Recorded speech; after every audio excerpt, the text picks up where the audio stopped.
Thanks for reminding.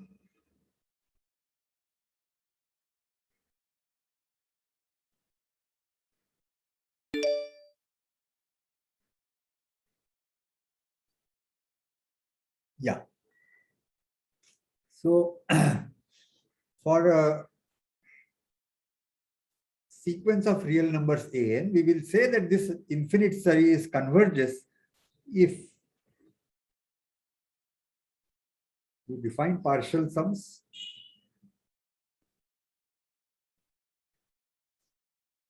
these are defined because they are adding finitely many numbers, and finitely many, how can you do? You know how to do 2, and then by recursion, next add 1, next add 1, in finitely many things you will reach this. So we define Sn, and this sequence Sn, if it converges,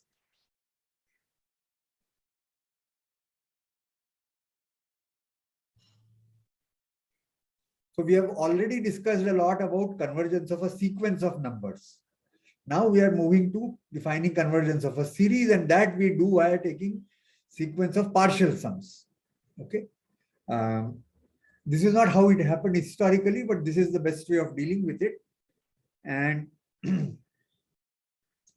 we had noted last time that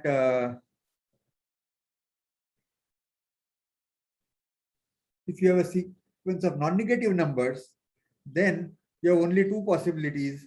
Either Sn is bounded. Bounded implies Sn converges, so that summation An converges, or Sn can be unbounded.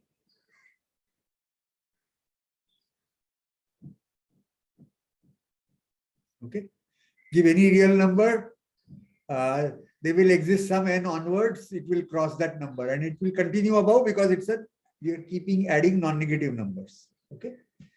So, so we will not use that terminology, but occasionally for that you say that summation An is equal to infinity.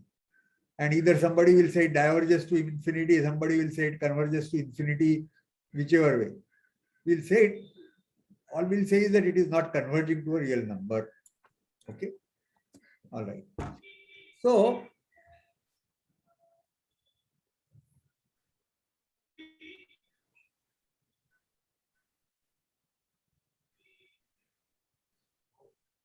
here is a very interesting observation.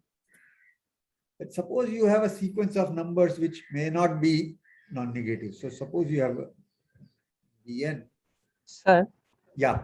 Sir, in the above case, when Sn is not bounded, unbounded, then that implies that Sn won't converge also, right? Yes. I mean, for convergence, it is just sufficient to see whether it is bounded or not. Yeah, once you have a sequence of non-negative numbers, yes, it is sufficient to see whether it is bounded or not. Yes. Okay. Because bounded implies this. So unbounded, it won't converge.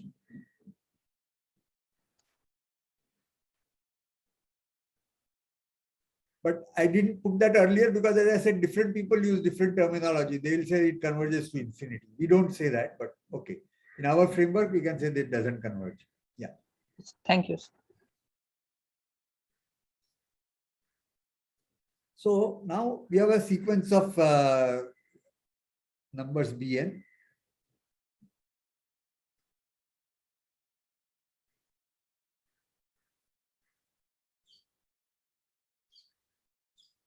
So Bn may not be non-negative. I'm not saying is not, but may not be. We don't know. It's just some sequence of numbers Bn. All right. Now, if there exists An greater than equal to 0 such that absolute value of Bn is less than equal to An,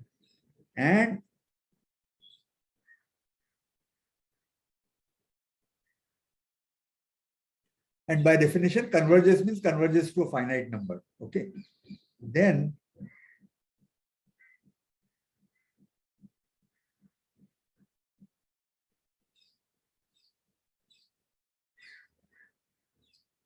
this is the statement I'm making, and we'll prove that now. So what we are given is that you have a sequence Bn, which may not be non-negative. We don't know. It could be non-negative, may not be non-negative. But we know that absolute value of Bn is bounded above by some other sequence An, and summation An is convergent. Then we want to say that summation Bn also converges. Okay. And what is it that we need to show? What we need to show is that let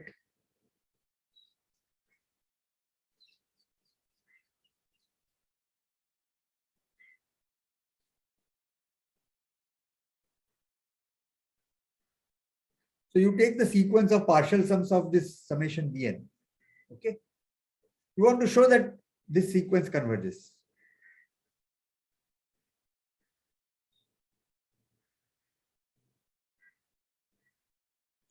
Tn converges.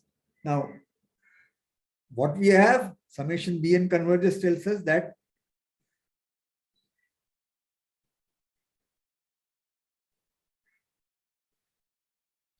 converges or is bounded.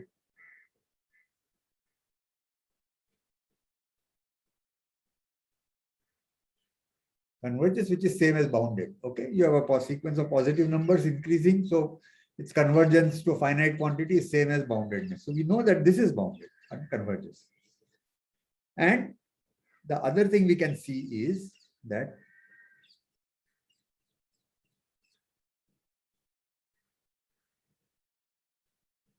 absolute value of Sn is less than or equal to absolute value of Sn, because we are doing just partial sums. But by itself, this may not tell you that Tn is converging. Okay.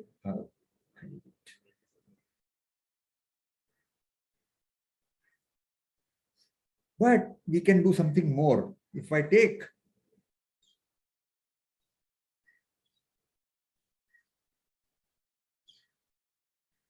for any n and m, I can see that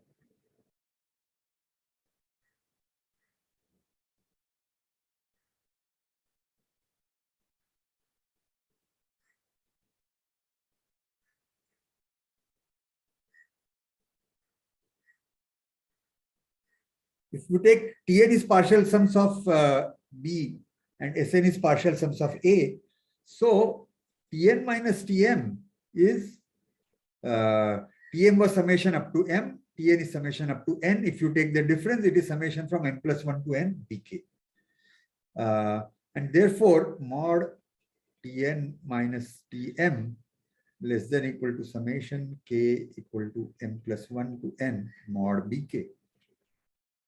Term wise, mod bk is less than or equal to mod ak. So therefore, less than or equal to summation k equal to m plus 1 to n ak. And what is this equal to? Same logic. This will be equal to Sn minus Sn. So now we go the following way. We know that Sn is converging. So Sn is a Cauchy sequence. That means given an epsilon, you can get a n naught such that from then onwards, Sn minus Sm is less than epsilon, absolute value. This one tells us, therefore, that Tn is a Cauchy sequence. And we have shown that Cauchy sequences converge. Lo and behold, Tn must converge. So Cauchy sequence, which was just introduced as something, now is showing us that it is useful in this proof because we wanted to prove convergence of Tn. We have no clue what it is converging against, converging to. Okay. But we can bypass that by proving that it's a Cauchy sequence and then resorting that Cauchy sequence, it's a Cauchy sequence, so it converges. And Cauchy sequence is proven by comparing it with Sn. Sn convergence is given, so Sn is Cauchy. The given condition which connects B and A tell us that Tn is Cauchy, therefore Tn converges.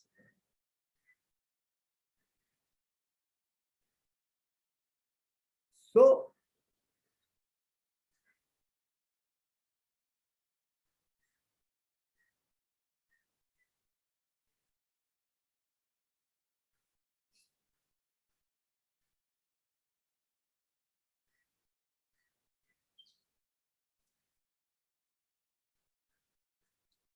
I have talked out this part. I have not written details on the board. It's not like I'm writing a proof on the screen. Okay. But hopefully you will have access to both the audio and the video, and you have heard it all. So you should be able to figure out what to write. Okay.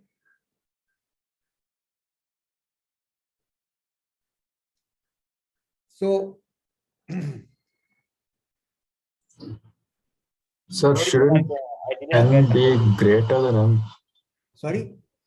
so sir, I Shouldn't didn't n get be how TN converges. Like if I'm not SN able to wait. how it imply No, TN. I'm not able to hear you carefully. Once again, say the thing. Sir, I didn't get how TN converges. Like if SN is converging, then how TN converges? Can you Yeah, please so- repeat? No, wait. So the our logic is, since Sn is converging, Sn is a Cauchy sequence. We have proved last class that a sequence of real numbers is Cauchy if and only if it converges. Yeah. So I'm using that. You are given that Sn converges to Sn is Cauchy. Sn is Cauchy means, given an epsilon, we can get a n naught such that for n and m bigger than that n naught, this quantity is less than Sn. But then the same n naught will work and say that for n and m bigger than equal to that n naught, mod Tn minus mod Tm is also less than equal to epsilon. Therefore, Tn is also Cauchy. So the condition is used to prove basically that Sn is Cauchy implies Tn is Cauchy. And then we use that Cauchy is same as convergence. So therefore, Sn converges, so Sn is Cauchy, so Tn is Cauchy, so Tn converges. Got it. Thank you. Thank you.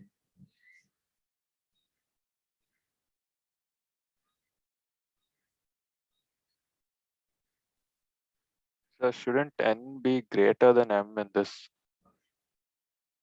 Yeah, you are right. The way I have written it, n k equal to m plus 1 to n, so n should be bigger than n. Yes. Thank you.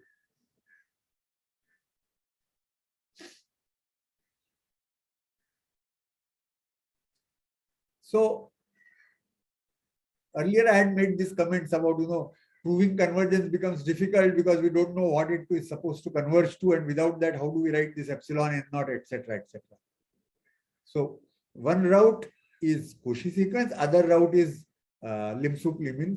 Different contexts, different things are usable. It's not that one is always preferred to the other. Okay. Here, Lim-Sup-Liouville may not work. Cauchy works right away. May not work means it may require a little more work, and you can complete the proof that way. So I don't give much attention to this is better than that, or it seems easier to write down. That's all. Okay.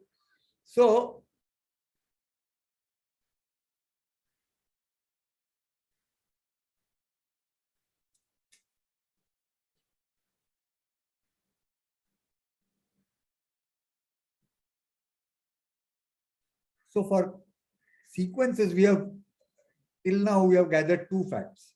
So you have a sequence AN, or let me now use some other notation. Cn.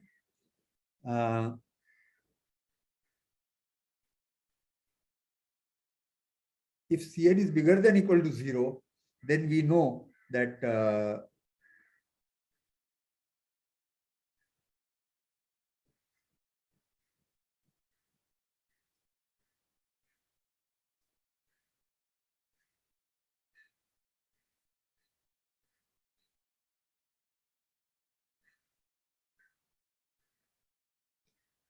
so if Cn is bigger than equal to 0, it is either convergent or it is unbounded, the partial sums.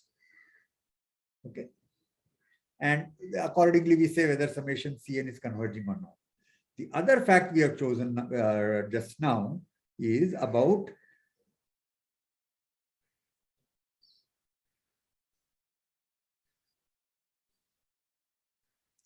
if I say mod Cn less than equal to An, I don't have to say An is non-negative because mod this already tells you mod Cn is always bigger than equal to 0. So this already tells us that Ans are non-negative. And so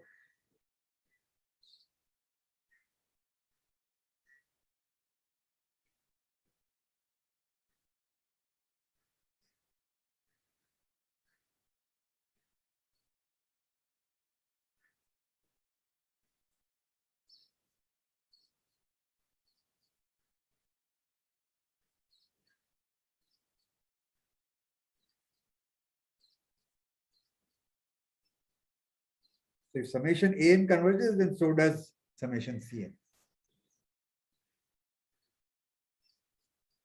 We are not making any that if summation Cn converges, then summation An must converge. We are not making any such claim. Okay. Because An and Cn, there's a one-way condition only. An is bigger than equal to Cn. So from what happens to Cn, we are not making any claim about what will happen to summation An. But if summation An is finite, then this. Okay. And Sir, yeah. sir, if an arbitrary sequence converges, then that sequence is a Cauchy sequence. This thing, I mean, is it a exercise from what you just defined of Cauchy sequence? I mean, it was not formally actually proved in class. Okay. So, all right, let me discuss that a little. Yeah, it's a very simple exercise, but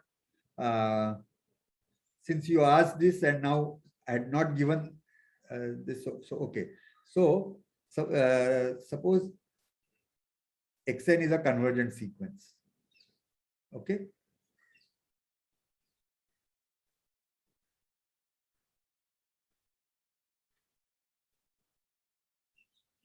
Xn converges to some number alpha. I want to show that Xn is Cauchy.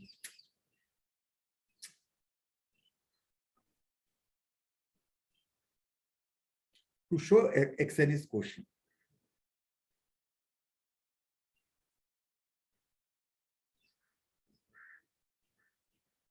So to show that it is Cauchy, what is it that you have to do?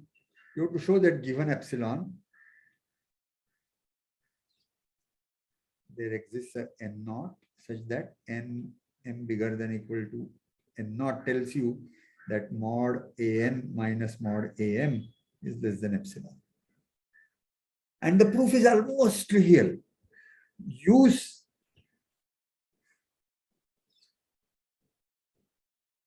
convergence for epsilon by 2, this number, and get n naught such that a bigger than equal to n naught tells you that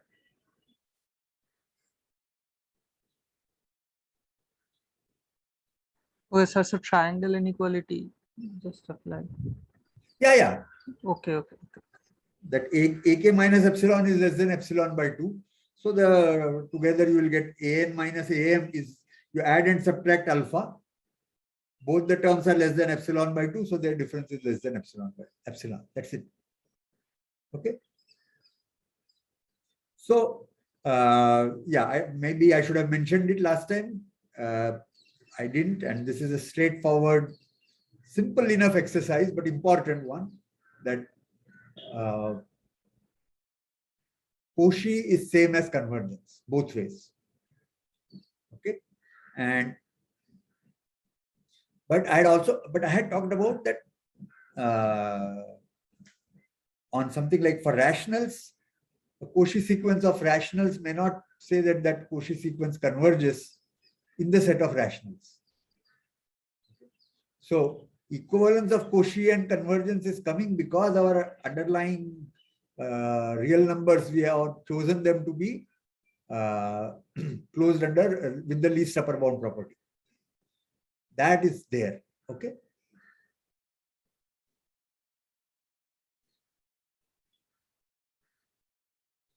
And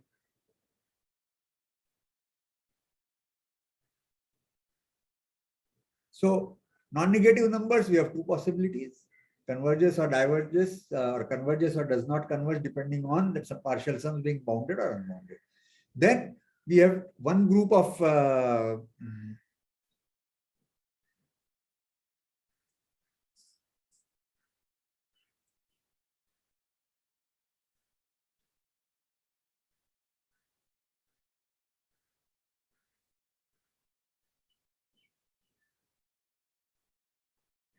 it is behaving funnily today.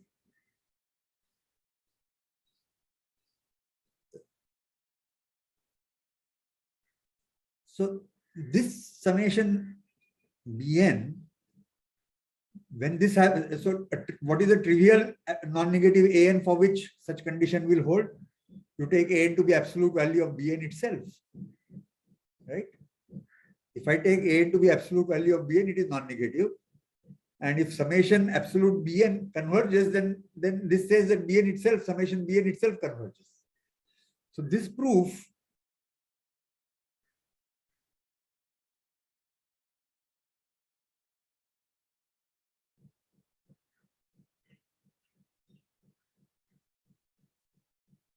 was more general. So we have shown that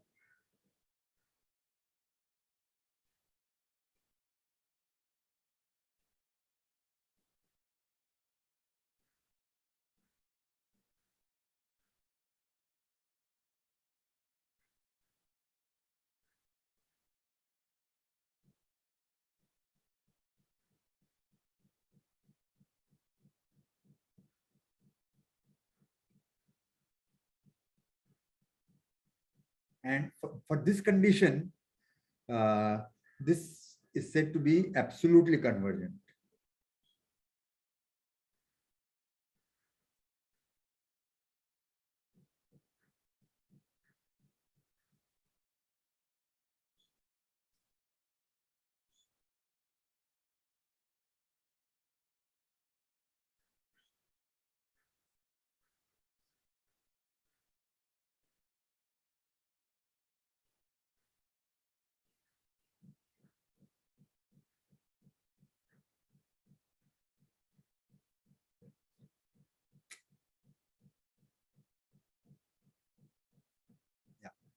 So I have introduced a new notion now. You have a sequence of numbers. We are talking about its summation, and we have talked about convergence. And if our sequence may or may not be non-negative, we do not know. Either way, if after taking absolute value, it is still a convergent sequence, then the sequence, the original series is called absolutely convergent.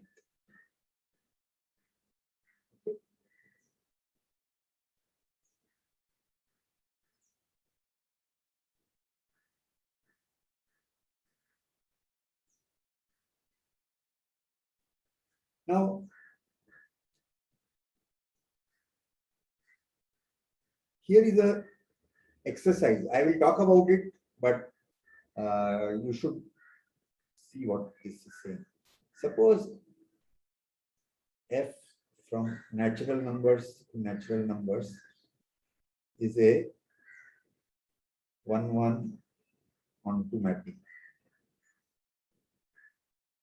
Okay. So distinct values go to distinct places, and every element is chosen somewhere or the other. So 1-1 and onto. Onto means given a k in n, there exists a I in n such that f of I equal to n k. That is onto. Okay. There are different terminologies, surjective, bijective, this, that are used. I get always confused because when I was a student, they were not used. So I will say 1-1 and onto. 1-1 means if I not equal to j, f of I not equal to fj. Now,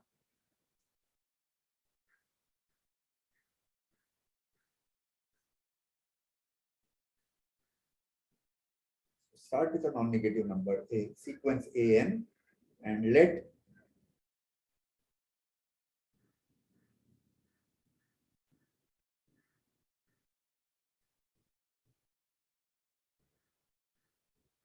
So I hope this notation you understand what I'm meaning. To begin with, the sequence an is itself some function. So the sequence a sub n we are writing as a shortcut for something like g of n, where g is a function from n to r. Okay, and g of n is equal to a sub n. That is what our convention is. So now what is b sub n? We are first from n we go to fn, and then that so so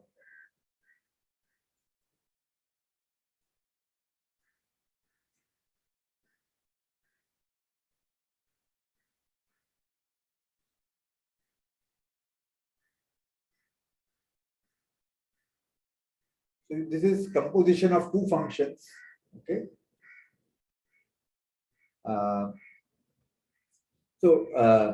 Simple example could be that natural numbers, you take all prime numbers and all composite numbers, two parts, and alternatingly you keep picking the smallest one.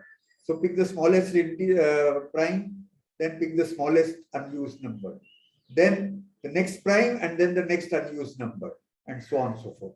So that is one way of getting a 1-1 onto mapping. Writing down a formula may be more complicated, but any such. So what would happen is that summation an, if you compare with summation dn, the way we are taking partial sums and talking about convergence, here the order is different now. The order in which you are summing up an and the order in which you are summing up dn is different. Other than that, it is the same thing. And the exercise is to show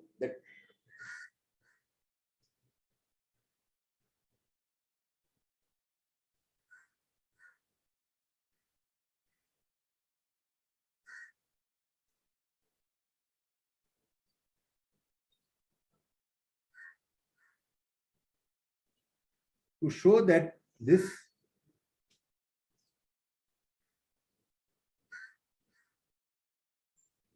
if and only if this converges. So if you have a sequence of positive integers and you have a rearrangement of that sequence, this dn and summation dn is rearrangement of that sequence, then summation an converges if and only if summation dn converges.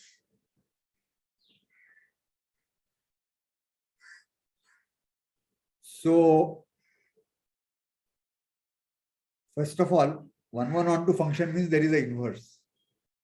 So if dn is a rearrangement of an is a rearrangement of dn also. So suffices to show that an converges implies summation dn converges. Then the other way follows. Okay.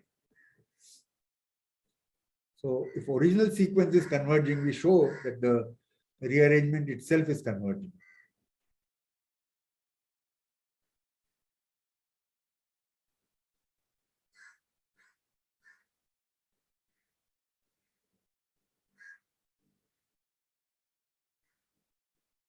Sir, could you repeat an example of the above rearrangement once in Okay. terms of map? Okay. So no wait. You this FG etc. or the example? Sir, I mean in terms of an example, I mean what we take F and G and how we get a rearrangement. Okay. So so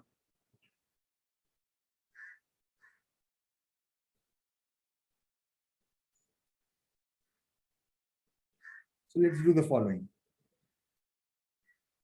You have n, you take P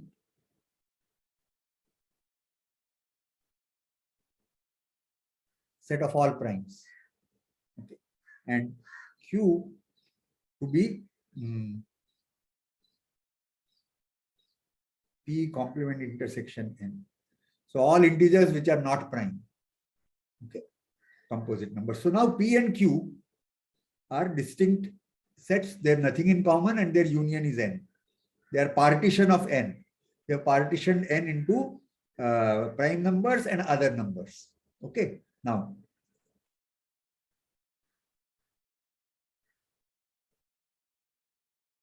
a simple fact, any subset of integers, we can write it as a sequence, ordered sequence of numbers.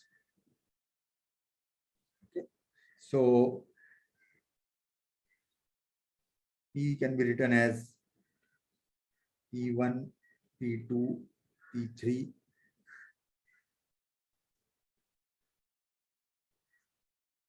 and so on, where P1 is less than P2, less than P3, and so on. So, and the proof is very trivial because you take the smallest element is itself an integer, put that as P1. Take away P1. Now the remaining numbers, pick the smallest integer, call that P2 and repeat. So As these are subsets of natural numbers, so the minimum just always exists. yes, yes. The same thing will not work if you take set of real numbers. You take countably many real numbers, gone. You may not be able to do it. Okay. So this can be done. Likewise, Q is a subset of natural numbers. Q also we can write as Q1, Q2, and so on. Composite numbers. Now, a rearrangement can be, we can take P1, Q1, P2, Q2, so on and so forth. So we'll define, what was the notation I had used above? Fn. So if I take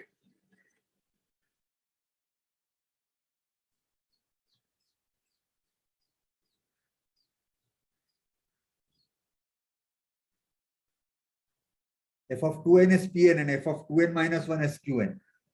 So I'm starting this time with Q1, P1, Q2, P2, Q3, P3, and so on and so forth. Now, as you can see, there are a lot more composite numbers than prime. So by the time you go to P10, Q10 is going to be much larger than P10. Okay. So what we have done is we have made a rearrangement of our sequence of integers. Okay. We have not changed the set of integers, but the order in which we are listing them has changed. And this is just one example. You can do 100 things. Instead of P1, P2, you can, instead of P could be set of all powers of 2. 2, 2 square, etc. And then this is the complement. That will give you another rearrangement. And P could be powers of 1000. So you have lots of gaps. So 1000, then 10,000, 1000 square, 1000 cube, etc. Doesn't matter. So you pick some set here and take all the rest here, and then you do one this, one that. So we are doing all kinds of rearrangements. All of them are rearrangements, and the point being talked about is that if you take a sequence of positive integers, then, and you take its rearrangement, both converge together or both do not converge, as long as we start with the non-negative numbers. In school, several of you have said, you even mentioned the other day, that if this trick is going to fail when you go to other sequences. So there is a fundamental difference between non-negative integers, non-negative sequence and summation thereof, and a sequence where you do not have non-negativity, but you are allowed to have plus and minuses. There is a fundamental difference. That the statement I made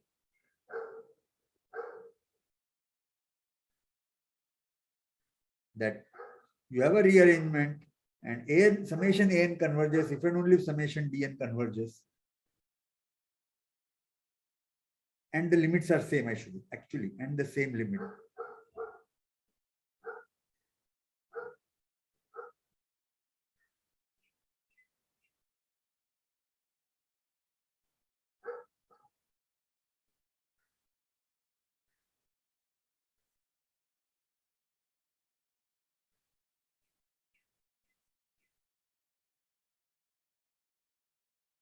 Okay.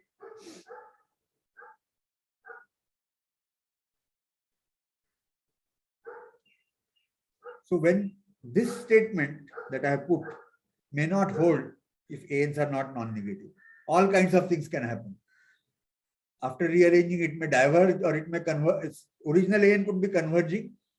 After rearranging, it can go off to infinity, it may not converge, or it may converge to something else. All kinds of things are possible.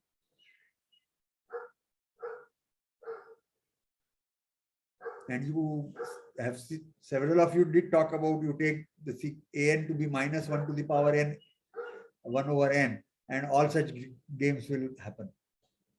But examples apart, let us show that if you have non-negative numbers AN, then rearrangements will not change the fact that is it converging or not, and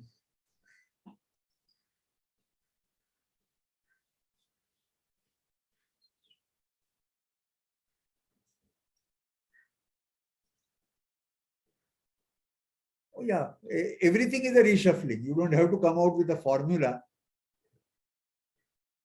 And random reshuffling, so you have to be ultra careful in using the word random with me, because for me random itself is a technical phrase. So you have to be able to answer what do you mean by random. Probably what you mean is any arbitrary shuffling works.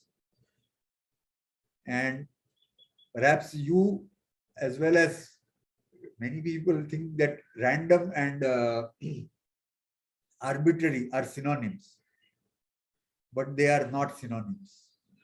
Okay. But I don't want to spend time on that just now. You are having a probability course. Who is your teacher for probability course? Or, Sir, we don't have one this semester. Okay. Sorry. Yeah, that's the next semester course. So there, you will, if you're. Yes, sir. I meant arbitrary, not random. Yeah. But you don't have to apologize, because you all know the phrase for memory, RAM. How much RAM your phone has, your computer has, right? So, and you might have heard or read somewhere, what does RAM stand for? Random access memory. And whoever coined this phrase, he had understood random as arbitrary, because what he was deviating is from, what he wanted to stress was that this system was a arbitrary access memory, and he instead said random access memory, but that RAM as a word has stuck.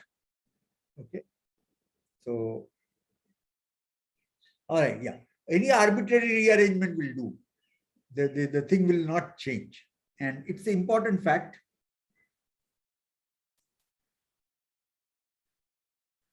Any ideas of proofs?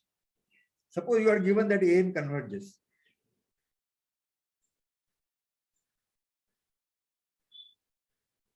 Sir, I think we would have that dn must also be bounded above if an converges. The summation, I mean. Yeah. So yeah, you are right there. That is the easiest way of writing the proof. So summation AN is converging. ANs are non-negative. So take partial sum. The partial sum sequence is monotonically increasing, and therefore it is bounded above because it is convergent. Now you produce suitably that the summation dn is also, it's increasing sequence. Partial sums of dn is an increasing sequence. You try to show that that also is bounded above, and indeed the least upper bound of the sequence summation A, the partial sums of AN is same as the least upper bound of summation B.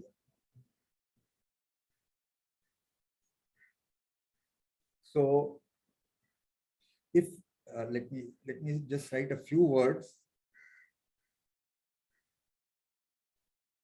So let us call alpha n to be summation k equal to 1 to n. What was the notation I was using for the original sequence A, is it? Yeah, original is A and transformed is D. All right.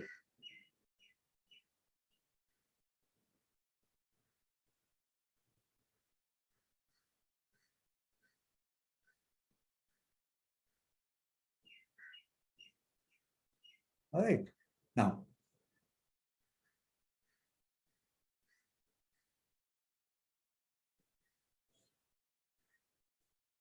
and you are given that AN is convergent. You want to show BN is convergent, DN is convergent. Okay, so to show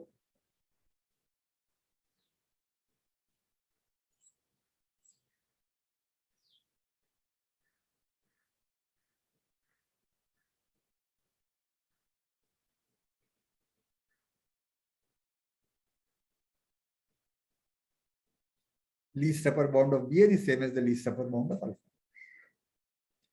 And so you take any n, you want to say that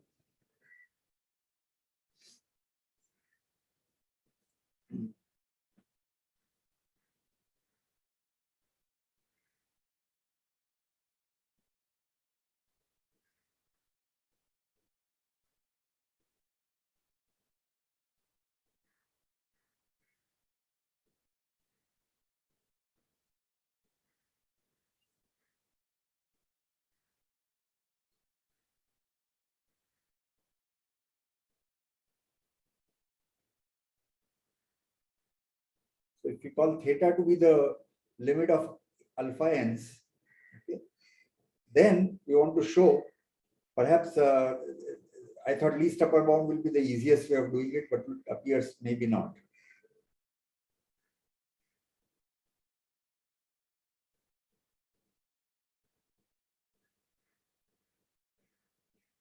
Maybe you can come up with a easier proof, but all right. So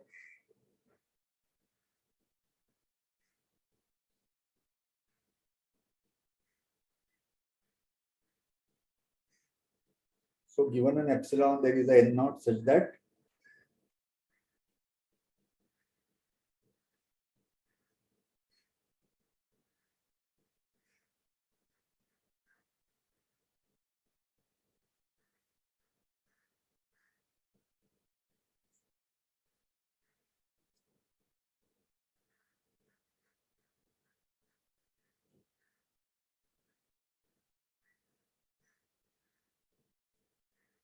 So n greater than equal to n naught.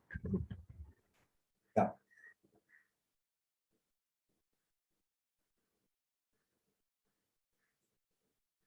Now you want to, for the same epsilon, you want to get, let's call it n1, for which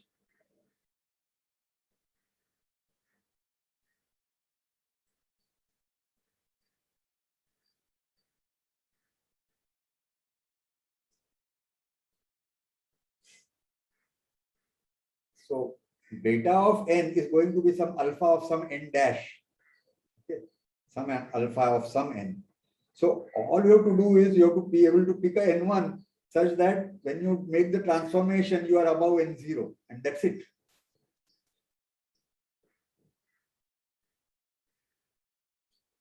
So our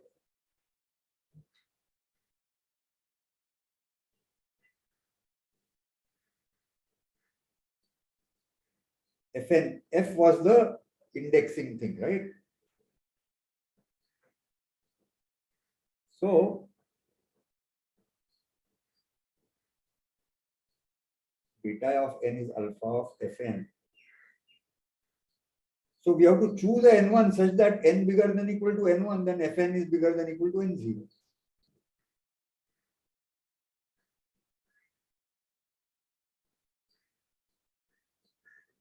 And you think about it, what is the best way of writing this proof? Okay. And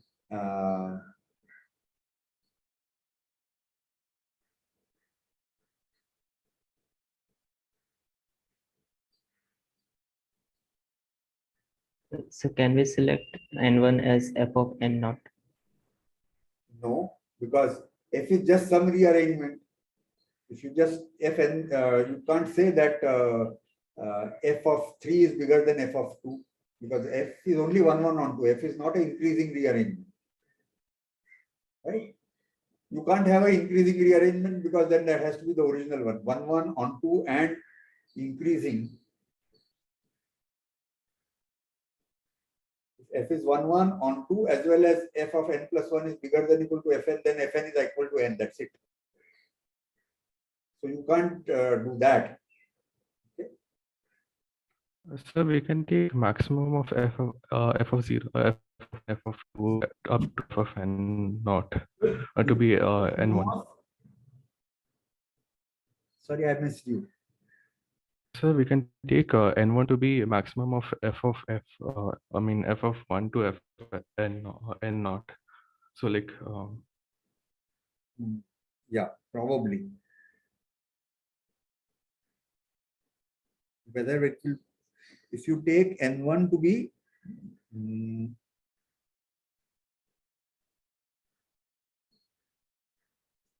you are saying you take n0 to be maximum of f1, f2 up to fn1. like we take n1 to be maximum of f of 1 to f of n0. Maximum of f of 1 to f of n0. Okay.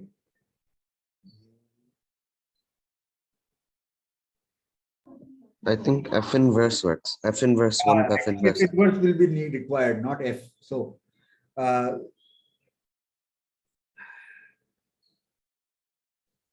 yeah, so you think about it. Let me also think.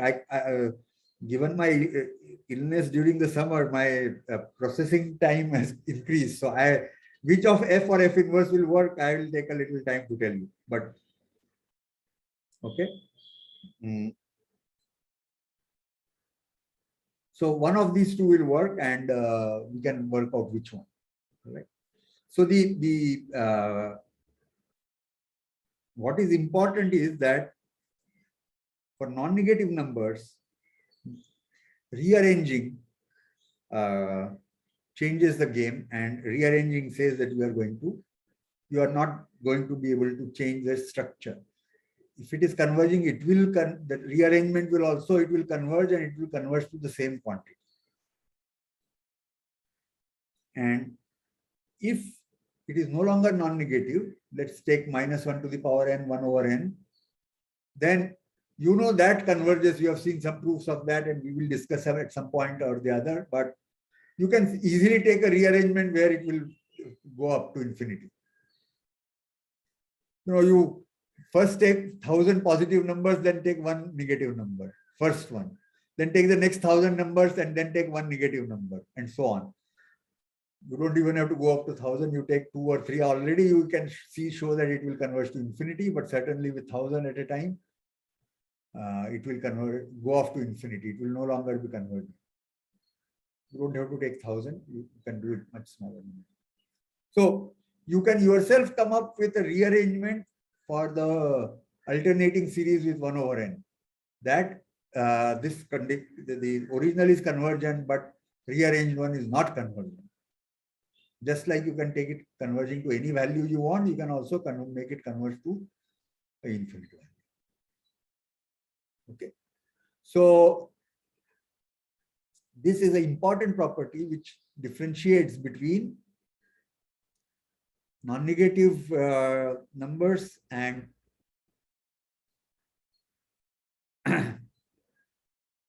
all numbers. And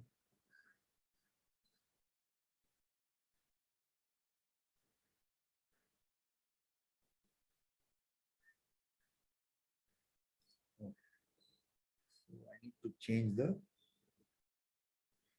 have put several blank pages because I don't know if I make a too long number of blank pages, then when I try to send it to you, then it creates trouble. And if I have too few, there is a problem. So this time I've just made a whole lot of blank pages. So I will not have that problem. 9 at a time. All right. So for convergence of series, we have discussed non-negative series. You have only two choices. It either blows off to infinity or converges to a finite quantity.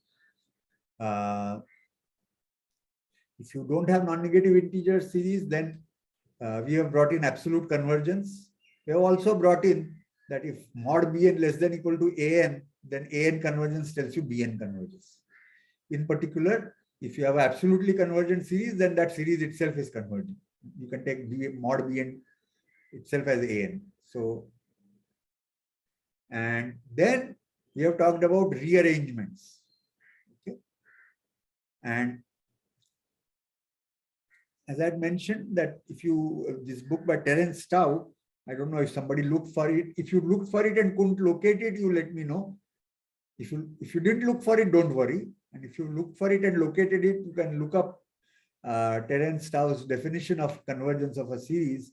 And the standard method goes with our order on the indexing set, and he does a general one. And that kind of uses this fact that convergence is same as for non-negative numbers, is same as any rearrangement converging. And therefore, it talks about you take any finitely many numbers, take the sum of that as your number of, as your indexing set goes on increasing, you will be going to a convergent object. So you can look up Terence Tao's book for this also, but only if need be. We are going to stick with ordered way of defining convergence because that is still the common thing used across mathematics. Okay. But fundamental difference between series which is non-negative and a general series. All right. So the last thing which I had thought of that I want to cover today is to show I talked about it last time maybe, but now we'll try to write down the proof that suppose an is equal to minus 1 to the power n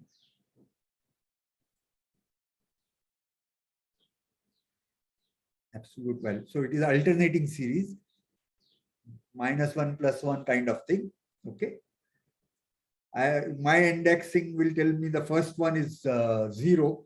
Perhaps we can make it minus 1 to the power n minus 1. So that the first one is positive and then you have negative. It doesn't make any difference. Okay.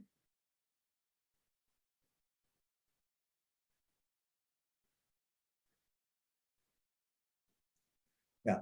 So once again, in indexing n equal to 1 to infinity or n equal to 0 to infinity. And some of the more standard computer programs, C or Python,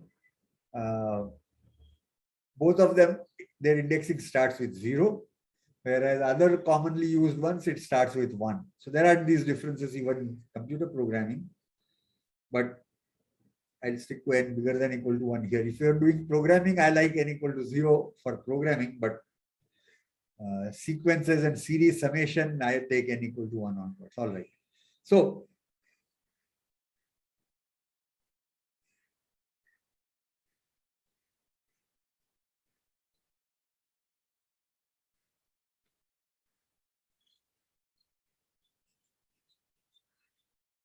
we have, this is alternating series of this kind we are taking.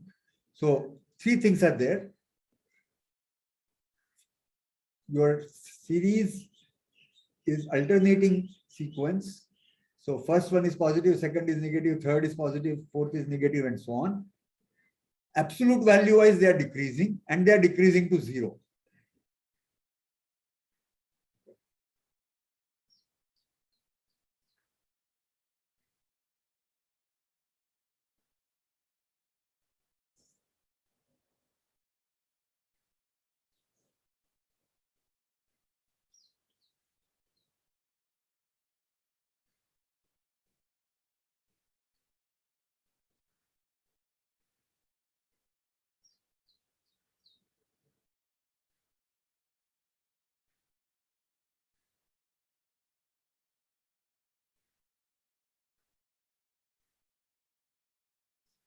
Then the summation an converges, which means our definition of convergence is you take partial sums, then that sequence of partial sums converges.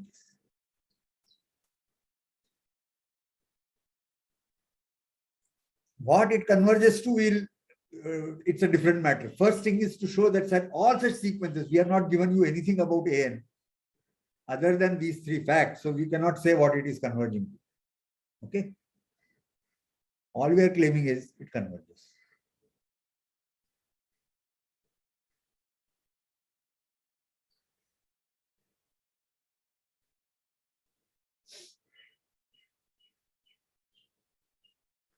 And I tried to explain how one will proceed for this. Okay. And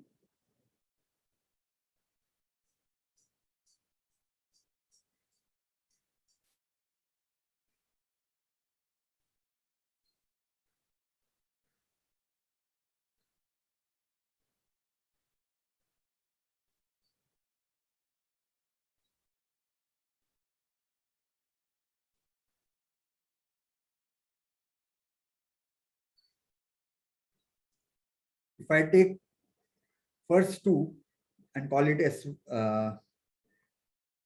x1, so xj is equal to a.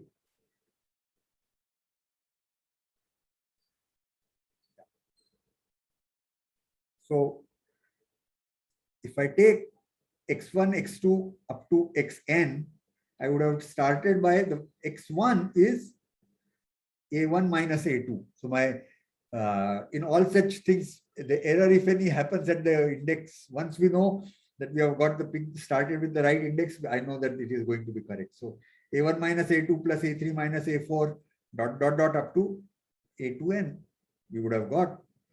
So s2n is this. And xj is non-negative. So s2n is sum of positive integers as n increases. So s2n converges.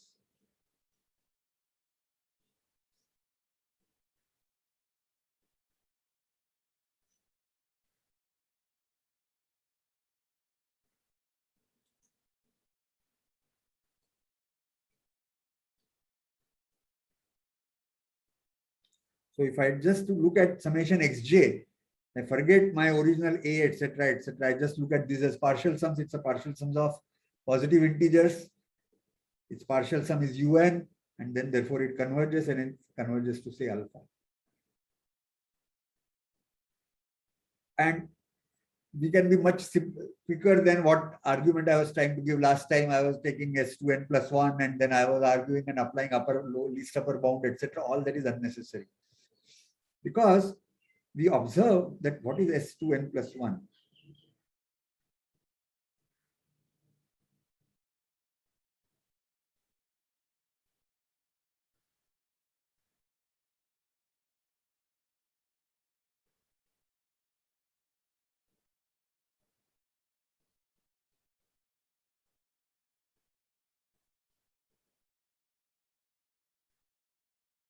S2n plus 1 is just S2n plus A2n plus 1. And so this one is going to 0. So if we call this a new sequence Vn, Vn is un plus some other sequence going to 0. So un is converging to alpha, Vn is also converging to alpha. And you put this together and you will get that S2n and S2n plus 1 also converge to alpha QED.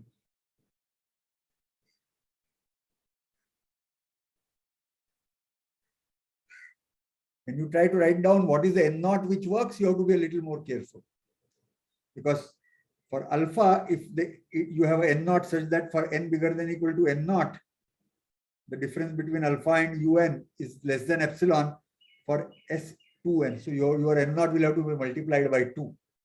Whatever n naught works with un, for S2n you take 2 times that, and then the same will work, and then you have to expand that with this one. So are you confident of being able to complete this proof, or should I try to write it out?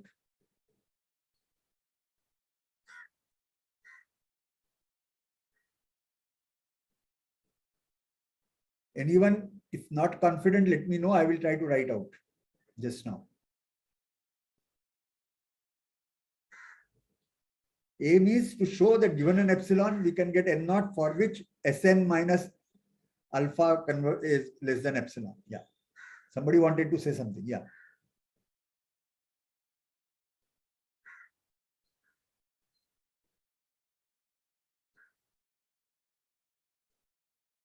Don't be shy. If you feel you are not so confident, I can do it also. But if you are willing to try, if you still don't succeed, I can do it later also. It is not now or never for me. Okay. So let me say it in words. So given epsilon, you can get n naught for un. Then you will need to multiply by 2 so that your S2n will work. And then for the odd ones, you are going to add this. So best if you want to do it for epsilon, you start with epsilon by 2. Get a thing un which works with epsilon by 2 and not take twice that. And then you get something so that mod absolute value of a to n plus 1 is also less than epsilon by 2 from some point onwards. And now take maximum of those. Okay. So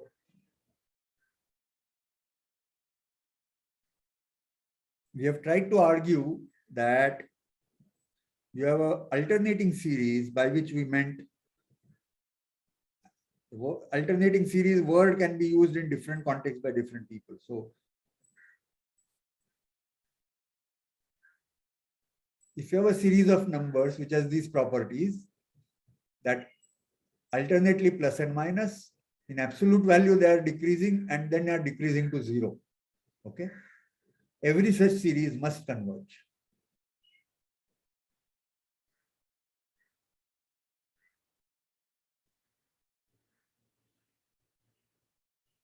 Sir, Yeah. you go back to the last slide, like the next slide. Okay. Yeah. Yeah, just a second.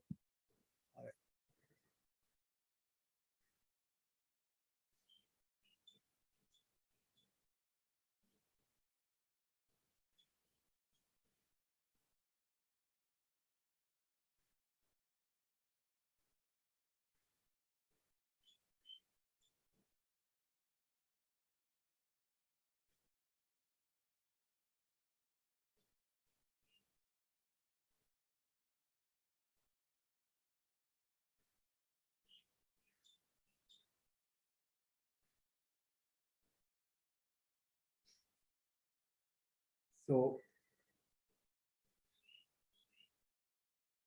Yeah, sir, you can change. okay. So for series, we have done several properties, and now let's come to some standard examples. So the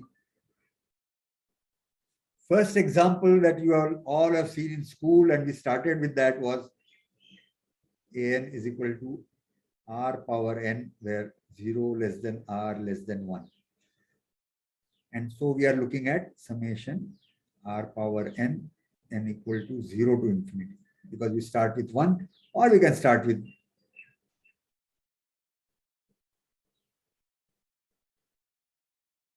doesn't matter, r square, etc., etc. Okay.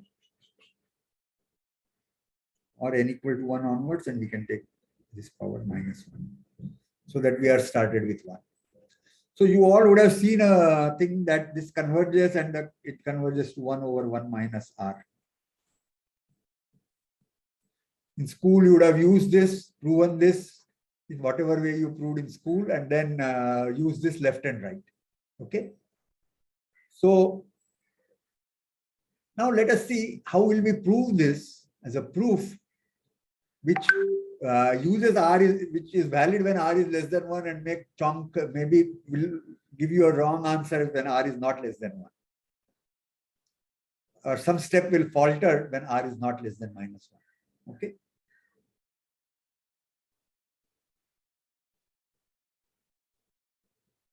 So now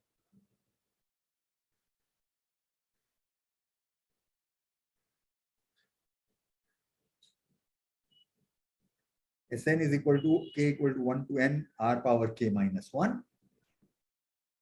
And you know that this is equal to 1 minus r power k divided by 1 minus r.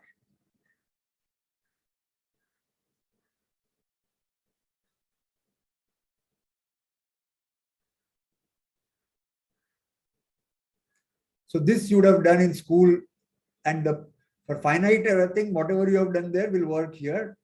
The same proof. Okay. So, and let me illustrate that separately here, because we can take Sn minus r times Sn equal to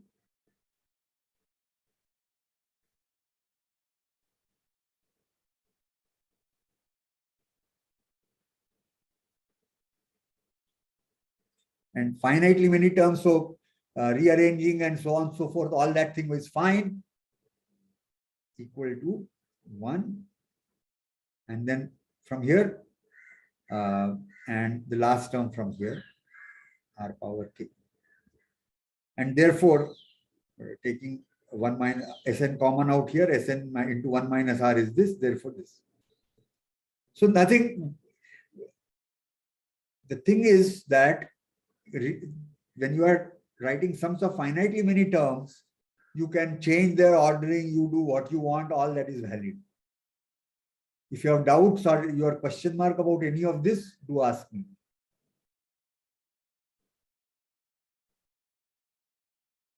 So, and now we see that once we have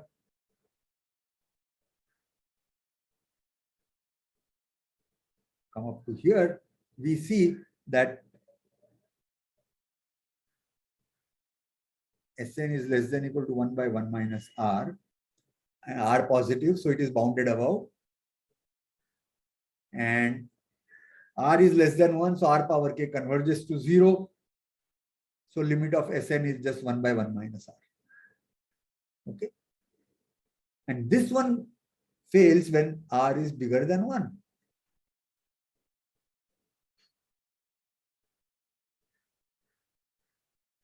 Sir, could you repeat the part once again? Okay, so from here, first thing is that we see that Sn is less than equal to 1 over 1 minus r, because it is 1 over 1 minus r minus r power k divided by 1 minus r. R is between 0 and 1. So 1 minus r is positive and 1 by 1 minus r is also positive. So we are not dealing with negative numbers here. So Sn is less than equal to 1 by 1 minus r, and r power k converges to 0. So 1 minus r power k converges to 1, and 1 over 1 minus r k by 1 minus r also converts to 1 by 1 minus r. So here we are using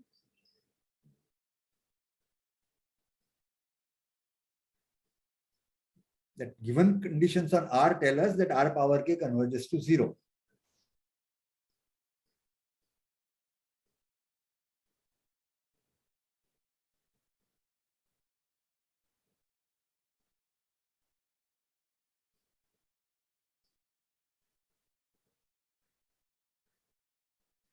Using that, the rest of the argument follow.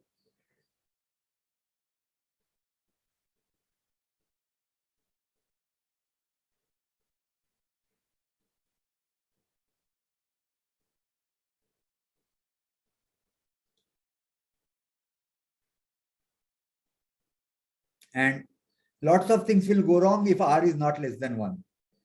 If r is equal to 2, the denominator is negative, so is the numerator. You'll say, okay, let's change the sign of both of them. You write r power k minus 1 divided by r minus 1. Fine, that one works. R minus 1 will be positive if r is bigger than 1. But then r power k will blow off to infinity when r is bigger than 1. So maybe we didn't talk about it explicitly. I assumed it should be known to you, but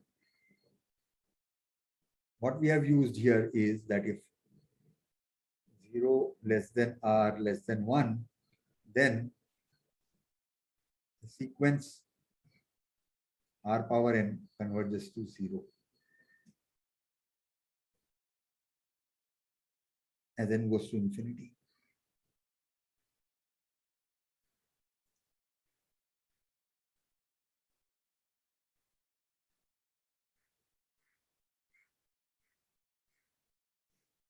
Any doubts on this?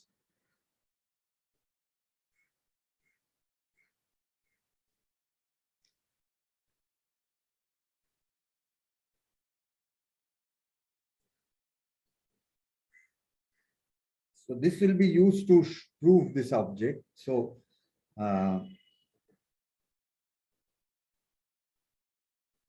if you are shy in saying that, sir, I don't follow this, you can write separately as an email to me also. Okay. Our aim is not to find faults, but whatever gaps are there, to fix them. You shouldn't say at the end that, sir, I didn't know this and I couldn't tell you this because I was afraid or whatever, I was anxious or I was, I didn't want to expose myself in front of my friends. So I didn't tell you and therefore I didn't understand anything in your course. That should not happen. You can write an email to me. I won't share with others that so-and-so says this, that he doesn't know. No, he or she doesn't know. I will not say that.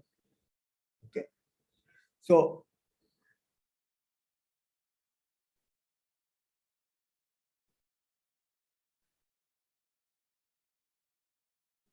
and even if you don't know how to prove this, you can think about it and write out a proof yourself. And if you have difficulty, talk to each other, fix it up. If not, talk to me, write to me.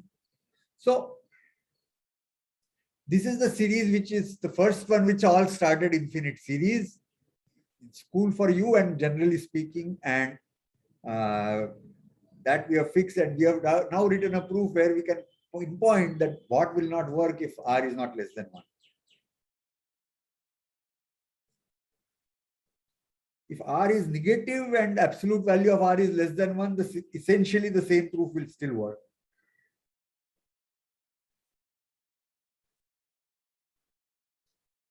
But if absolute value of r is 1 or more than 1, it doesn't work. Absolute value equal to 1, what will happen? 1 minus 1, 1 minus 1. So if you add or even number of terms, you will get 0. If you add one more, it will become minus 1. So it will keep going between 0 minus 1, 0 minus 1 and not converge ever. And if you take minus 1, then all of them will have the same sign, minus 1. And you are adding minus 1, minus 1, minus 1 infinitely many times, and again it will blow off. So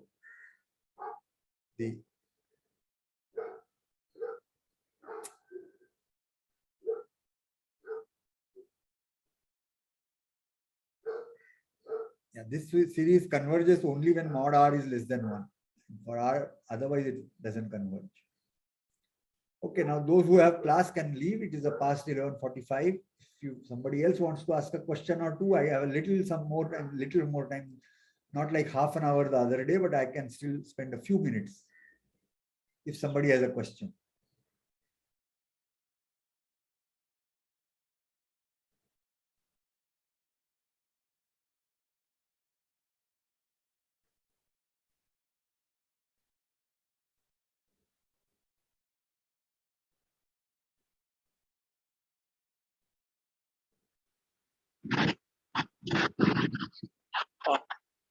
Sir. Yeah. Yeah, the part where you state the theorem that n is equal to minus 1 to the power n minus 1 mod n, then summation, then Sn converges. So there you had taken that un is equal to S2n. Now can we prove that un is Cauchy?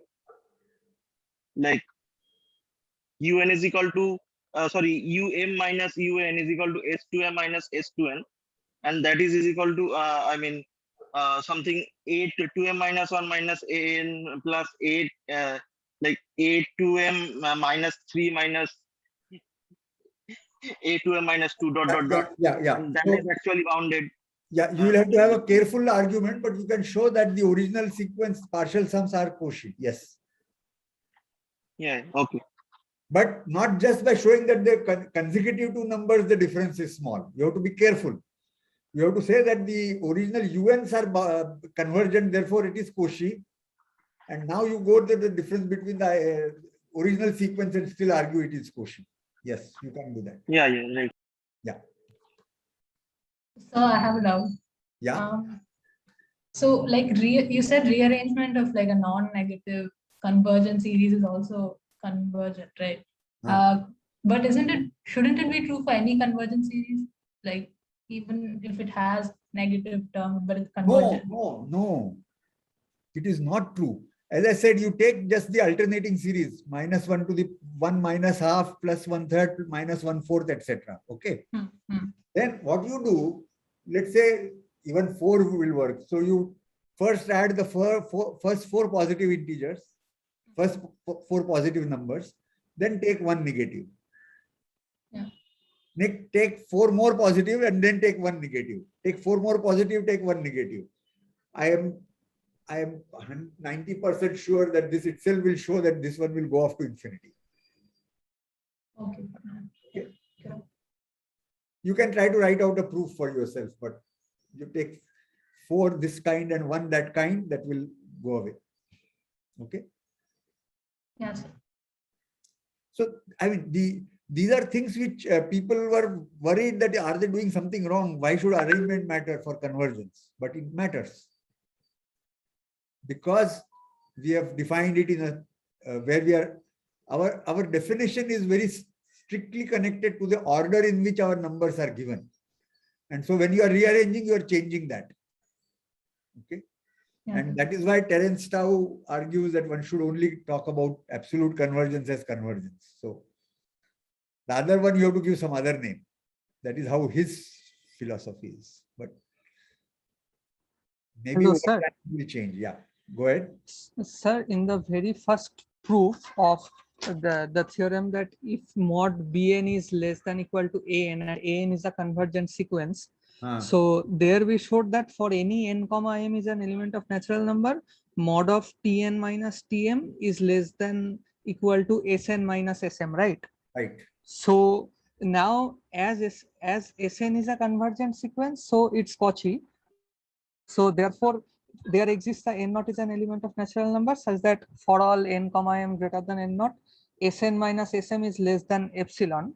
Okay. And mod Tn minus Tm is actually greater than equal to mod of Tn minus mod of Tm. So we have shown that mod Tn is a Cauchy sequence, so it's converging. And from there we conclude that Tn is also converging, right?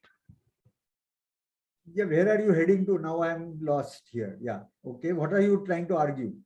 Sir, I mean, I'm not trying to argue. I mean, I am trying to think about the whole proof as a whole. I mean, at the last part, how did we conclude that Tn is converging? That thing I am just clarifying. Just that Tn is Cauchy. That's all. After that, why mod Tn? So, I mean, we are getting mod Tn is Cauchy, right? No, we are getting Tn is Cauchy.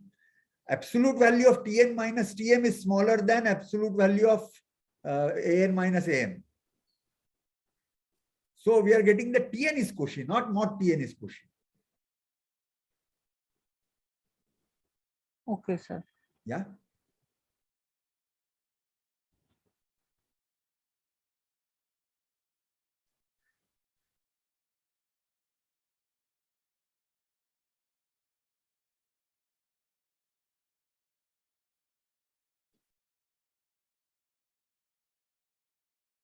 Okay, sir. So I mean, Tn minus Tm is always less than equal to mod Tn minus mod Tm. You can expand the proof, write more terms. It is not necessarily making an error, but we were not, our argument that I talked about, we did not try to show that mod Tn is Cauchy. We tried to directly show that Tn is Cauchy. That's all I want. Sir, I mean, just Tn minus Tm is less than equal to mod Tn minus mod Tm. Maybe so that itself you are wrong. You can prove it in many different ways, but that is not how I was proving it. That's all I'm trying to tell you. Okay, sir. Okay.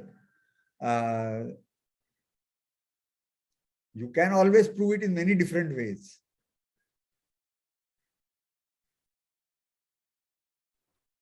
Sir, but directly just from mod Tn minus mod of Tn minus Tm is less than equal to Sn minus Sm, how do we conclude that Tn is Cauchy?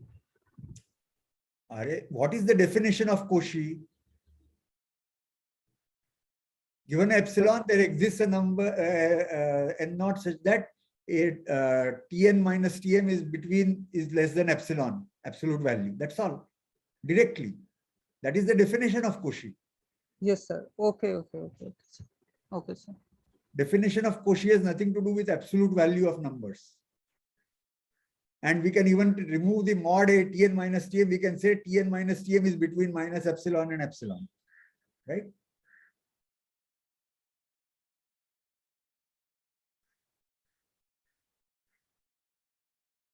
Yeah.